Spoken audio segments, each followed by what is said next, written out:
waaw alhamdulilah beneen yoon sëriñ bi ñu amaat beneen laaj fii mooy maanaam dañ la gisoon nga doon def ay live doon dal ci kaw Sang Ndiaye ki nga xam ne mooy Sang Barham Ndiaye ndax loolu àgg na ci nga jàppal ko dara sa biir xol loolu lañ la bëggoon laaj. waaw loolu xam naa question la boo xam ne bu am solo la. xëy na keneen mun na koo interpréter neneen. waaye lu am solo la. premièrement man daanu ma dal ci kawam. man dafa am système bu may doxee.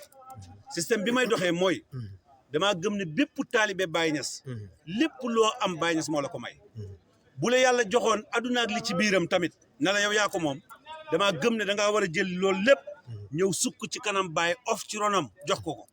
ndax Baye bi mu demee ba tukki mi gën a yaatu. nga xam ne wax na ne jiitu wa maa am kana ni nusuula li kasratil xalqi laa wala ulul. wàcc naa mënumaa dox. ngir nit ñu bëri. bi mu yeggee ci loolu mu ne nit ñi mujj nañ. dégg nga naan ay na barhaamu wa maa barhaamu xataa fannaw fi ubbihi mu ne ñu naan ana barhaamu kuy barhaamu mu ne damaa mujj ne wallaahi lawlaa annanii qad fannaytu fi Seex Ahmada hayaa an mit su ma jeexutoon ci Seex Tijaan dee te maanaam tariqa bi boo koy joxe yow muqaddam bi bu nit ki ñëwee di ko jël Baye Niass moo wax ne yow muqaddam bi wa maa alal muqaddami illa talqiin yow joxe rek moo la war waaye kii sëriñ bii joxe mooy Seex Tijaan kon tariqa Cheikh Tidiane koy joxe loo tax Baye Niass effacé boppam saxal Cheikh Tidiane nga gis ne Baye Niass radiyallahu anhu xilaafa faydu ñëpp Baye koy joxe te ñoom ñooy saxal ne Baye man haduna Baye man àllaaxira te ñun ki man la ñuy wër boo ñu wanee ki man ba pare léegi naka la nit di wane ne diw moo man ba pare ñëw taxaw ci kanam diw moomu di bàkku ci kanamam te xam ne ne mbër mi man daane ñëpp mooy Baye Niass ba pare mu bëgg a samp boor ba mu nekk mbër dañ ko bëgg a dimbale bi mooy lan dañ ko bëgg a wax ne ko lii nga xam Baye la ko may saxalal Baye Niass léegi nag loolu la nit ñi gisee woon dal ñaareel bi ci tegee mooy uuti bi ma daan am ak moom wala ma koy am ak ñeneen ndax def na njeexantal sama xol déedéet Baye Niass dafa wax ne fal yakun ixtilaafukum fii alsinatikum wala yakun fii qulubikum seen ak uute ne yem ci seen làmmeñ yéen samay taalibe waaye bu mu yegg ci seen biir xol yi tey bu ma ko gisoon fóon ko su ma ko gisoon jox ko loxo su ma ko gisoon saafuwanteeg moom tey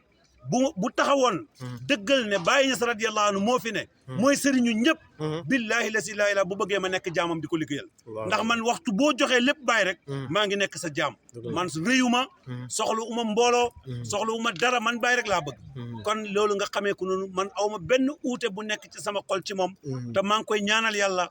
na yàlla yokk dooleem yokk maqaamam yokk darajaam te dimbale ko nag def ko dëgg taalibe Baye Niass waaw loolu laa koy ñaan def ko dëgg taalibe Baye Niass parce que doon taalibe Baye Niass rek mooy njëriñu kum mënta doon fekk nekk goo taalibe Baye Niass dunoo dara gis nga point bi may tëjee Abdoulaye Diedhiou bi da wax ju am solo daf na Baye Seydi inna wujudukum fi hada al aalam la yakfi an kulli shay'in yow Baye Niass xam gi nga xam ci aalam gi rek doy na yelantoon bu dara xamati yow rek na nga am wa inna mururukum ala al qaatiri dégg nga la ahla min kulli shay'in xalaat la ci xel rek moo gën a neex lépp luy neex antum fi lhaqiqati aslu kulli shay'in wa minkum tafarraa kulli shay'in walhamdulillahi qabla kulli shay'in wa baada kulli shay'in yéen sax ci haqiqa lépp ci yéen la jógee yéen Baye yéenay tasaare yéenay joxe yéenay téye kon Baye moomu ci laa koy ci laay bépp muqaddam nañ kennal Baye Niass nañ jàpp ne Baye mooy sëriñ bi gis nga suñ mbokki murid yii dañooy gëm ne Serigne Touba dong nga fi nekk loola leen may doole ji ñu am kat